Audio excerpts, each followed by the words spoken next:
사실 안락사를 가족분들이 진행을 이렇게 하시고 나서 후회하시는 분들을 저는 많이 봤던 것 같아요. 또 제때 안락사를 하지 못해서 후회하시는 분들은 계세요.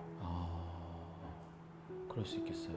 둘 중 하나인 거죠. 너무 빨리 치료를 포기했거나 안락사를 권유드렸음에도 불구하고 계속 모든 거를 이제 바쳐 오신 거죠. 근데 그러니까 본인이 바치는 거는 사실 괜찮아요. 내 선택이니까. 그렇죠. 근데 고통 속의 아이를 계속적으로 방치했다가 결국에는 이제 후회로 다가오시는 것 같더라고요.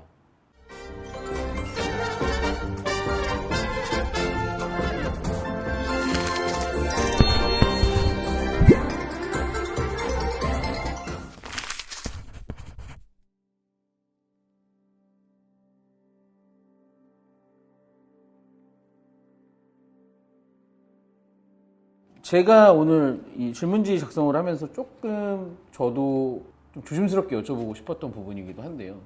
뭐 우리나라의 정서상 저는 좀 조심스럽다고 생각을 합니다. 제 기준에서는. 아이들이 정말 많이 아프거나 또는 소생이 불가하거나 이럴 때 안락사에 대한 고민을 많은 보호자분들이 하시는 경우가 있거든요. 물론 외국 같은 경우는 안락사의 경우도 치료의 연장성상까지도 본다고 저는 알고 있는데 이 안락사에 대한 원장님의 생각은 어떠신지 한번 제가 여쭤보고 싶었고 그런 고민과 걱정에 대한 부분이 해소가 될 수 있었으면 해서 안락사에 대한 생각을 원장님 여쭤보겠습니다. 안락사는 필요하죠. 필요해요. 저도 제 환자들에게 안락사를 한 적도 많고 안락사에 대한 거는 결국에는 본인이 판단할 수 없는 문제를 삼자들이 판단해 주는 거예요. 그렇잖아요? 맞습니다. 뭐 예를 들어서 A라는 강아지가 너무 아파해. 그런데 이 A라는 강아지가 물론 우리가 할 수 있는 모든 건 다 하겠죠. 뭐 강력한 진통제도 쓰고 그 근원을 치료하기 위한 노력도 하고 하겠지만 도저히 잡히지 않는 통증 속에서 아이가 바라는 게 뭔지를 모르잖아요. 맞습니다. 근데 그거를 보호자와 주치의가 결정을 해야 되기 때문에 결국에는 개개인에 따라서 그 기준은 다 달라질 수밖에 없어요. 그래서 굉장히 오랜 시간의 상담이 필요해요. 안락사를 하기 전까지는 혹은 그거를 이제 고민하는 순간이 오기까지도 많은 고민을 하게 되고 그런 고민을 하면서 결국 중요한 거는 안락사를 할 거냐 말 거냐 혹은 안락사를 고민해도 되냐 고민할 필요가 없느냐라는 거에 있어서 여러 단체에서 가이드라인을 제시를 해줬어요. 대표적으로 제일 유명한 게 5H2M이라고 HHHHHMM 그게 제일 유명한 것 같아요.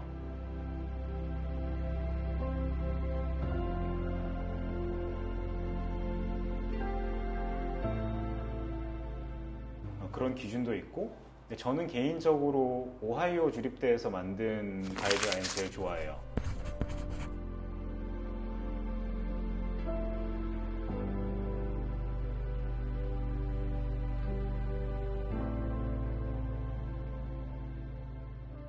그런 기준들을 가지고 보호자가 점수를 매기는 거죠. 각각 여러 가지 분야에 대해서 아이의 통증이나 아이들의 삶의 목적을 대변할 수 있는 것들 예를 들어서 뭐 청결, 네네. 즐거움, 네네. 시기 이런 것들에 대해서 아이가 얼마나 정말 삶의 질이 현재 낮아져 있느냐를 평가하게 해주는 표거든요. 근데 이제 문제가 있는 게 그 평가표를 사실 작성을 해보면 네네. 뭐 예를 들어서 산초의 평가표를 지금 소장님이랑 사모님이 작성을 한다. 그럼 두 분이 매긴 점수가 같을까요? 당연히 다를 것 같아요. 다르겠죠. 관점이 다르니까 또. 네. 똑같은 평가표를 가지고 점수를 매겨도 개개인마다 생각하는 분야가 다르기 때문에 점수가 다를 수밖에 없어요. 그렇구나. 그래서 그 평가표를 딱 가지고 몇 점 끊어서 이 이하는 안락사를 해도 돼. 혹은 안락사를 고민해봐도 돼. 라고 생각하시면 저는 안 된다고 생각을 해요. 그거는 아이의 삶의 질이 어느 속도로 나빠지고 있는지, 를 알아가는. 네. 아니면 좀 전체적으로 봤을 때 뭐 100점 만점이라면 그게 뭐 90점이다. 그러네요. 그렇다면 사실 안락사를 고민할 필요가 없는 거죠. 그렇죠. 그래서 어떤 절대적인 척도가 되기보다는 전반적으로 이 상위권에 있구나, 혹은 아이가 하위권에 있구나. 근데 이게 점점 삶의 질이 떨어지고 있구나를 판단해서 그걸 가지고 내가 이 안락사를 고민해야 될까 말아야 될까에 대한 기준이 좀 되는 게 맞다고 생각을 해요. 뭐 이 부분도 원장님 말씀하신 것처럼 사실 보호자 입장도 그렇지만 담당 주치 선생님이라든가 수의사 선생님을 통해서 좀 조력을 얻고 네. 체크를 하는 경우가 있는데, 예를 들어서 보호자 관점에서는 10점으로 나왔는데 수의사 선생님 관점에서는 5점으로 나왔을 때, 그럴 때는 어떻게 판단을 해야 될까요? 저는 그래서 제가 환자들을 평가해드리지 않아요. 제가 보는 건 너무 단편적인 상황이고, 짧게 보는 거니까. 제일 중요한 건 아이들이 저를 보면 엄청 긴장하고 스트레스 받아 있는 상태예요. 그쵸. 그때 행동을 가지고 이 아이의 이 평균적인 삶의 질을 제가 평가할 수는 없는 거죠. 맞는 것 같습니다. 그래서 이 평가는 보호자분께서 하시는 게 맞고, 가족분들도 같이 해서 그거에 대해서 서로 좀 이야기를 나눠보다 보면 어느 정도 네, 평균치에 그게 더 정확하지 않을까 싶어요. 가장 오래 보고 또 가장 가까이 있기 때문에. 네, 그렇죠. 네, 맞는 말씀이신 것 같습니다. 또 호스피스를 준비하시는 보호자분들도 많이 계신 것 같아요. 호스피스를 준비할 때 체크리스트에 대해서도 제가 한번 여쭤보고 싶었거든요.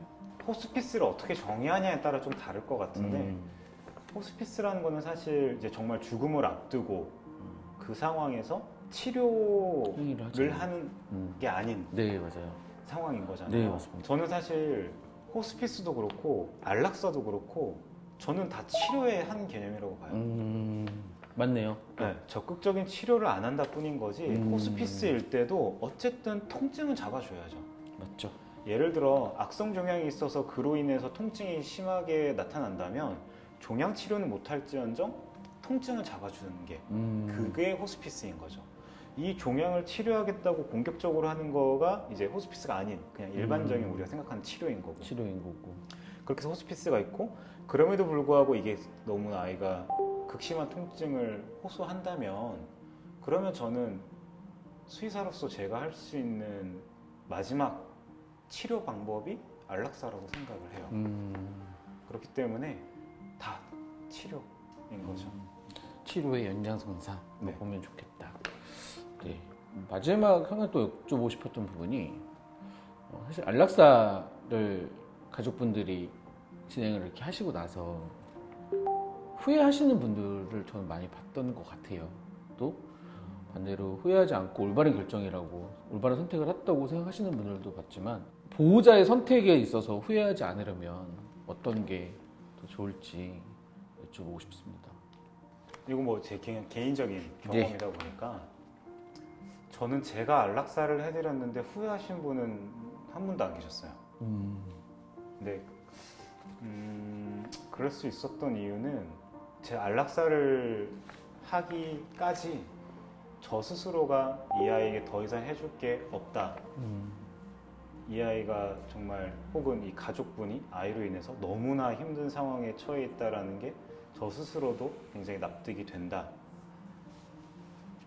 그러지 않으면은 안락사를 해드린 적이 없기 때문에 그런 상황에서 안락사를 하시고 나서는 사실 후회하시는 분은 없고, 제때 안락사를 하지 못해서 후회하시는 분들은 계세요.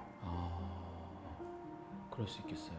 둘 중 하나인 거죠. 너무 빨리 치료를 포기했거나 안락사를 권유드렸음에도 불구하고 계속 모든 거를 이제 바쳐오신 거죠. 근데 그러니까 본인이 바치는 거는 사실 괜찮아요. 내 선택이니까. 그렇죠. 근데 고통 속의 아이를 계속적으로 방치했다가 결국에는 이제 후회로 다가오시는 것 같더라고요.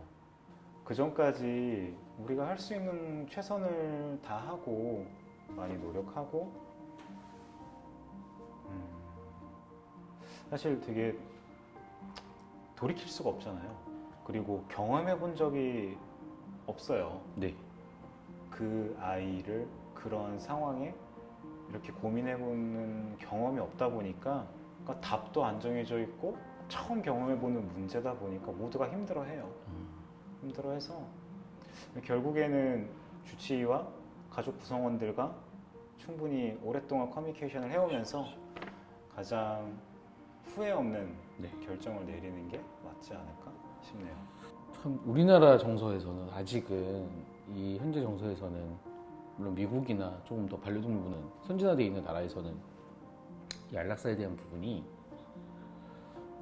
좀 보호자가 그래도 선택을 이렇게 잘 할 수 있는 수준이 돼 있다고 생각을 하거든요. 근데 우리나라에서는 이제 좀 그런 부분이 마련이 되어 가고 있다고 저는 보호자로서 느끼고 있어요. 물론 앞서서도 많이 이렇게 뭐 그런 과정이 있던 분들도 계시지만 일단 일반적인 보호자 관점에서는 안락사라는 말이 정말 좀 뭔가 되게 어감도 그렇고 그렇게 저는 느껴지거든요. 제 주변의 분들도 보면. 근데 오늘 원장님 이야기 들으면서 조금 그래도 이 안락사에 대한 부분을 좀 더 명확히 알아갈 수 있었던 시간이었다고 생각이 듭니다. 네.